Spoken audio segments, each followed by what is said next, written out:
Hi, everybody. My name is Elliot. I'm a grateful alcoholic. Thank you so much for being here. Okay, let me say okay to this. Being recorded. All right. First of all, I want to thank you guys. This is session 9. Most friends that started with us are still with us. I want to thank you guys. I never take lightly the generosity that you have with your time and your spirit, to join us here and to add to this workshop, from everyone that's attending, to all the team members. I appreciate you guys very much. One thing that I have realized, that long timers have taught me, people that came before me, some of whom are on this call and I admire very much, is that I'm just a better human being when I'm with you guys. So thank you guys. I never take it as I'm doing anyone a favor here. This, as I said before, this is one of my least favorite things to ever do, like a workshop like this. Like, I've never done it. I don't like it. But yet it has been one of the most fulfilling, like most things are in this path, actions that I take that I sooner not take, seem to give me a sense of purpose in this life. And sometimes this life is filled with storms, and the purpose-filled actions that this program allows me to take, brings a peace inside my heart. And I get to sit in the eye of the storm sometimes. And there's been a few storms in the last 9 weeks, let me tell you, which is exactly what this workshop is really about. Why I think this workshop, I think, has been pretty well attended. I have my finger on the pulse of workshops and AA online stuff a lot the last 4 years, fairly relatively well attended, is because nothing to do with the, I don't think so, facilitator, it has more to do with the subject matter at hand. It has to do with the fact that we're all seekers, and we all, on some level, deep down inside of us, know that when we answer the call of the spirit, there's a joy and peace in it. You know what I mean? And the call of the spirit seems to be, for us, first and foremost, for us alcoholics, seems to be the 12th step. Having had a spiritual awakening as a result of these steps, I get to try to pass this message on, which is what this workshop is about, right? Please don't ever, I don't ever want anyone, I hope that energy was never given by me anyways in this workshop, that this is the only way and you're doing it wrong any other way. No. This is one way. This is one way. Just my experience through the last few years, you know what I mean? Sort of the accumulation of the spirit and different messengers and different workshops, and what has been most effective for me, and I hope that somebody's moved to somehow, if this workshop, somehow anybody gets anything from it that makes them more effective, that's a beautiful thing for me, I think, because I'm always reminded of how this program started.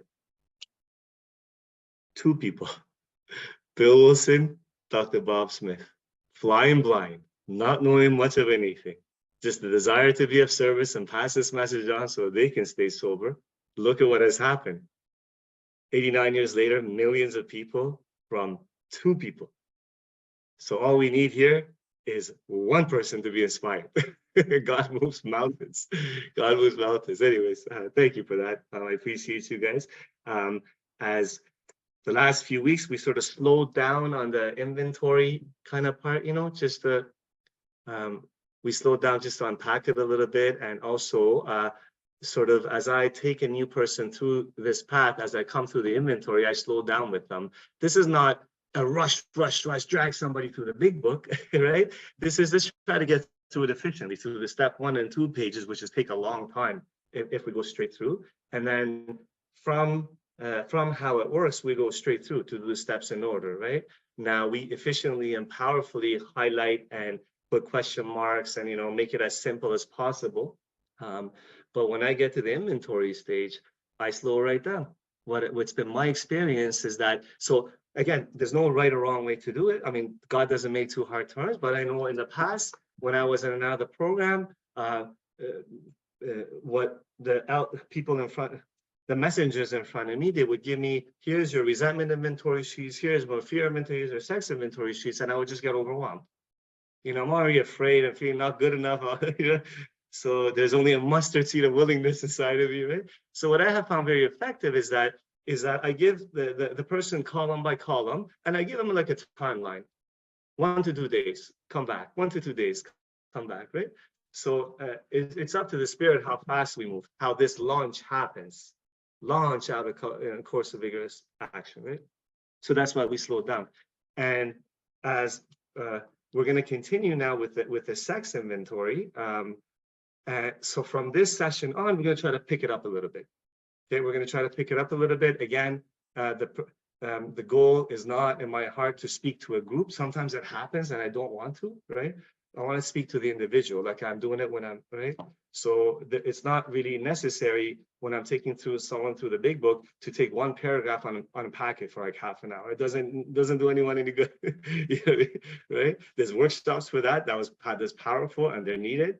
That's not what we're doing. We're trying to pass this message on to another alcoholic, so they have a spiritual experience afterwards. They are equipped to pass this message on to another alcoholic. That's what we're doing. Okay. So a couple other things before we get going. So I have Kuna and Kristen. Please, one of you, whoever wants to, I emailed it to Kuna. Please put in the chat these two attachments. One is I have provided now, and we're going to email after to everybody that's on the email list, the entire big book directions of how we do it this way. Because at the beginning, we jump around, right? It's a little bit more detailed for friends that may want a little bit more detail. It's in a Word document. So from the beginning to the end, whenever the end finishes, okay? All the directions are there. That's one thing. And then the other thing is the sex inventory template. Again, none of these templates are new and different from the big book. I was just asked many years ago to put it in a template to make it easy, all of them. So that's what I've done. Almost exactly like the big book, almost exactly. So anyway, so that's that. And I just realized the most important thing that I missed, prayer. Can somebody please do the set aside prayer? Whoever is moved to, just put up here. Thank you, Susan.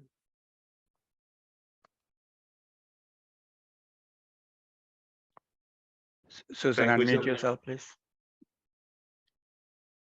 Dear God, please set aside anything I think I know about myself, about my disease, about the big book, the 12 steps, the program, the fellowship, the people, all spiritual terms, and especially you, God, so that we can have an open mind and a new experience. We pray all this in your name. Amen. Amen. Thank you. Thank you. All right, beautiful. Let's do it. So where we left off last session, we finished the peer inventory sheets.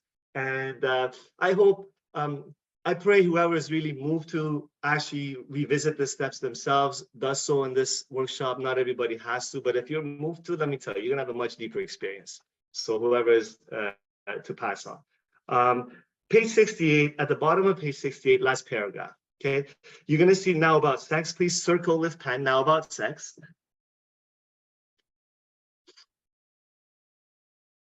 Highlight what you circled in yellow. So now about sex, and then circled it, and then in yellow, please, important. Okay, no more yellow. Now about sex. Many of us needed an overhauling there. Notice it doesn't say a slight adjustment, an overhauling there of our ideas, okay? Overhauling. But above all, we try to be sensible on this question. It's so easy to get way off the track. Here we find human opinions running to extremes, absurd extremes, perhaps. One set of voices cry that sex is a lust of our lower nature. Okay, so before we go on to the next page, if you just please turn the book clockwise so the left margin is facing you, and from the bottom there, from the bottom of the page, please write long ways, please write sex inventory. Right beside the paragraph, write long ways, sex inventory. So the newcomer is very clear as they're taking someone else through the book. Oh, that's when the sex inventory starts. Sex inventory. Okay.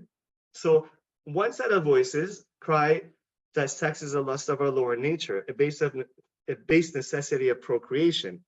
We need it to make babies. That's all sex is good for. That's one set of voices, right? Then we have the voices who cry for sex and more sex, who bewail, who look down on the institution of marriage, who think that most of the troubles of the races are traceable to sex causes. They think we do not have enough of it or that it isn't the right kind. They see its significance everywhere. One school would allow man no flavor for his fare, and the other would have us all on a strict pepper diet. Okay, so just like in society, Alcoholics Anonymous is a microcosm of society, right? We have opinions on both extremes about sex, right?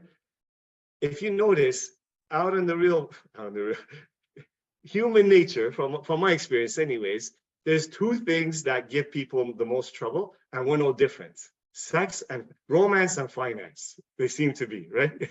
And the only thing is with me, if left untreated, my old ideas, I'll drink and die. A regular person may not, okay? So,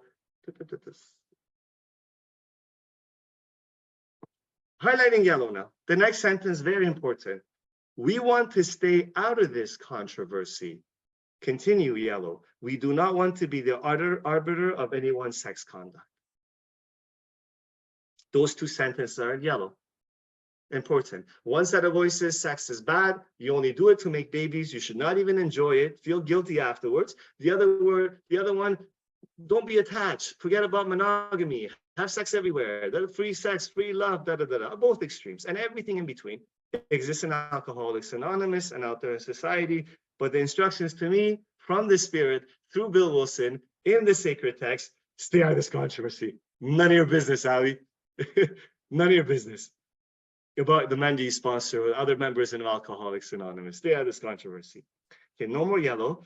We all have sex problems. We'd hardly be human if we didn't. What can we do about them? Okay, so we want to stay out of this controversy. Like, okay, couple of quick examples.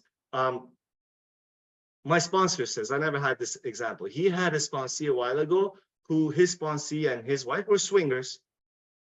It was consensual. Nobody tried to hurt anybody. None of his business.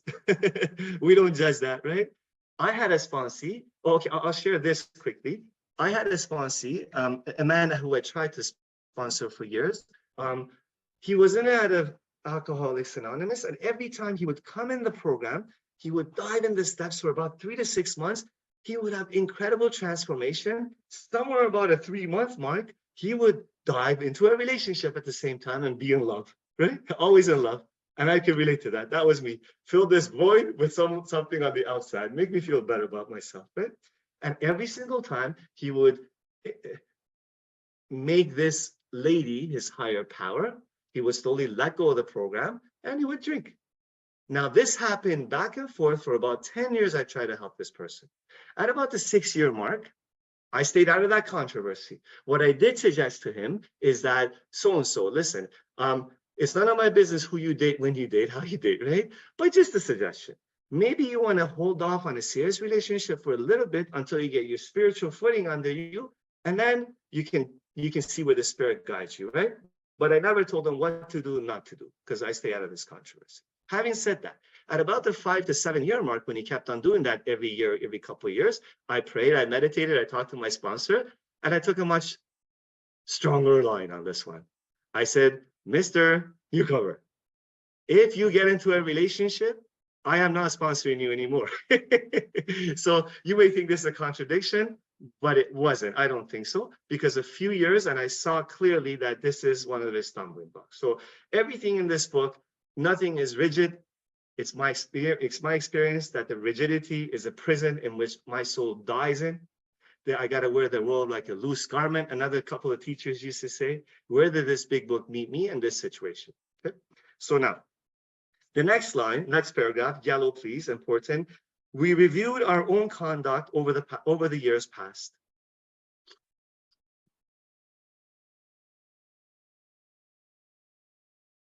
In yellow, please. And if you grab the pen, this paragraph is the sex inventory instructions right here. And I know many friends know this. I know I'm preaching to the choir, but some friends may not. Some friends may be newer to the big book. If you grab the pen, please. Where had we been selfish? Question mark after selfish. Dishonest? Question mark. Inconsiderate? Question mark. Whom had we hurt? Question mark. Did we unjustifiably arouse jealousy?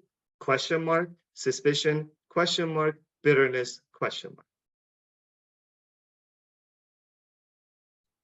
Where were we at fault? Question mark. What should I have done instead? Question mark.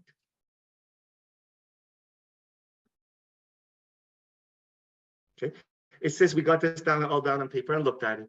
So the big book, I mean, people anyway, as long as an inventory is done, doesn't matter how we do, right? I really believe that. But to me, how it's been revealed to me through the years and through some of my teachers, there's no columns on this thing. I write questions. Just like the fear inventory that we write questions, right? So I can either write the questions myself. I've made a template I can email to everybody. The questions are written over there. So I take each name through all the questions. We're going to go through it just briefly.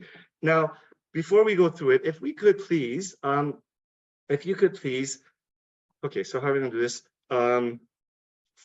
If there is room on the left margin, great. If not, on the right margin, from the yellow where it says reviewed our own conduct over the years past, from the yellow, put a little line, let's say up to the top of the page and then to the right.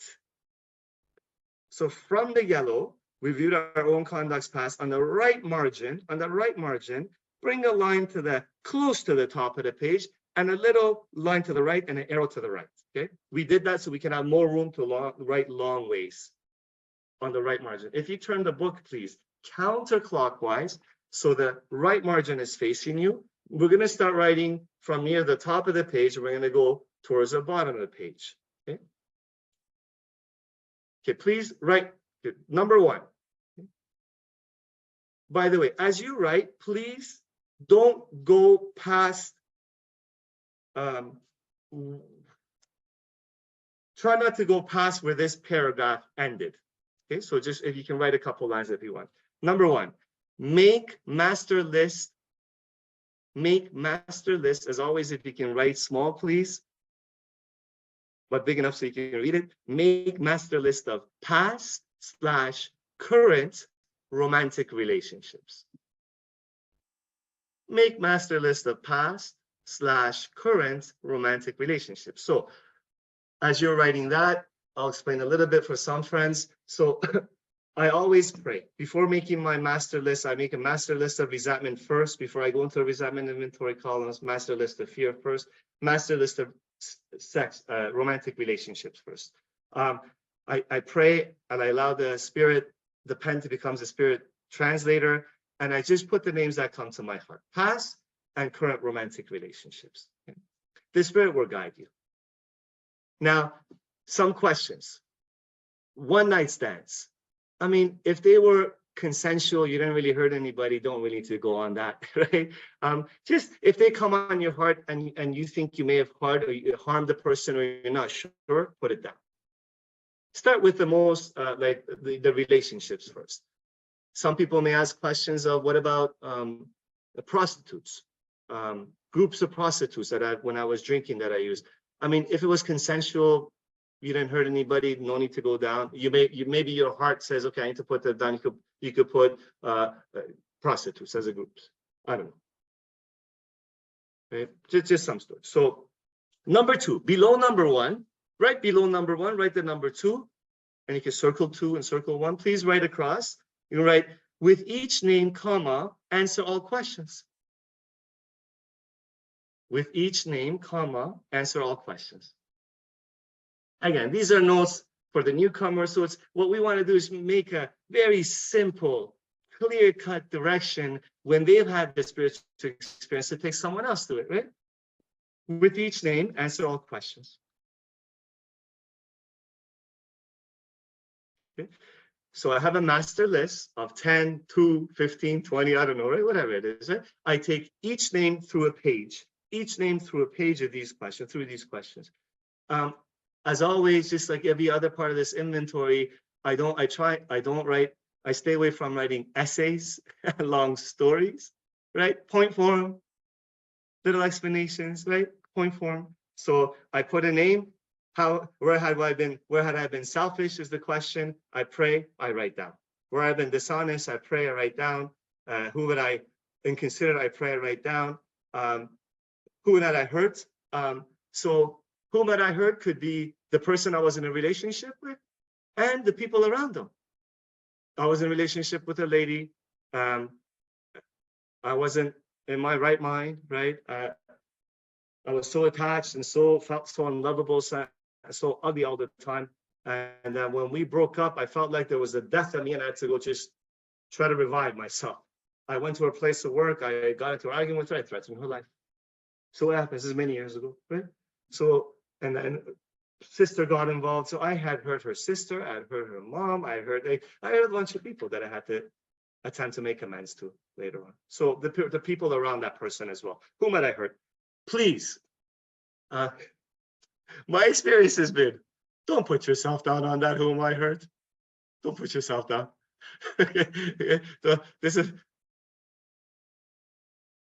So I'm not one of the people, okay, that please don't put yourself down.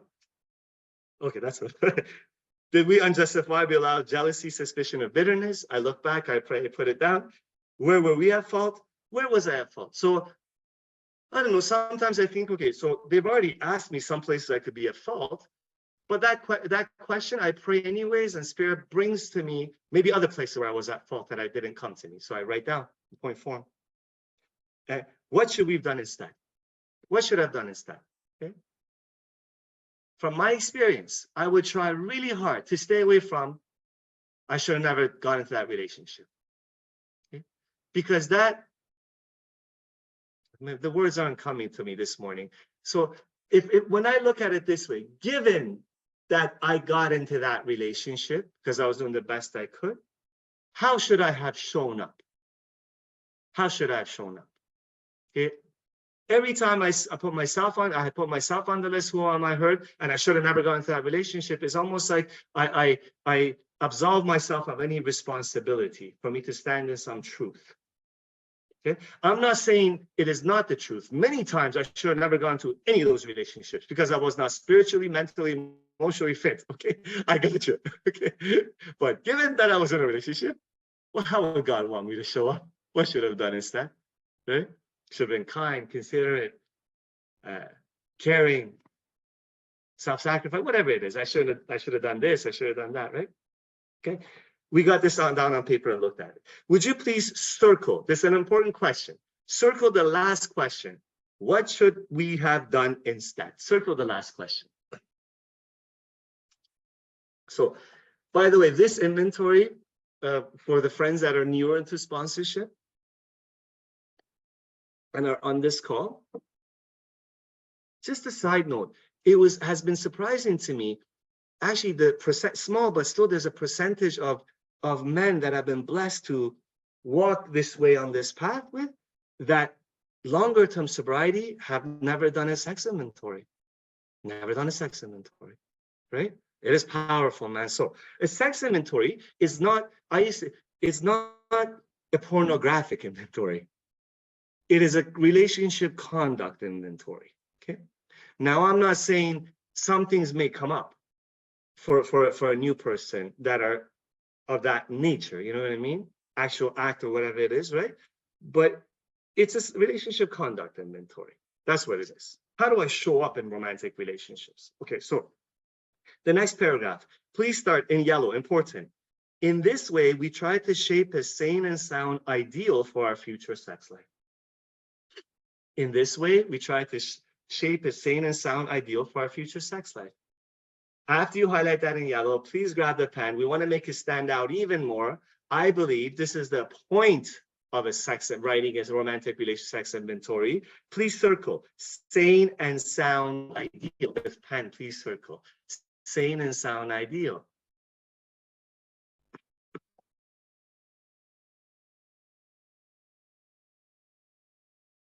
So you have two circles sort of above each other. We have now.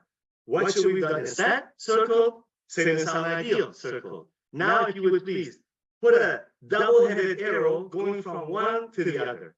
They point to each other, if you can, please. What that means is that they're one and the same thing. The point, I believe, my experience, what I've been taught. So please, if that's not your experience, just for the remainder, yes. Ali, can we just check the volume, please? It's echoing. Am I echoing right now?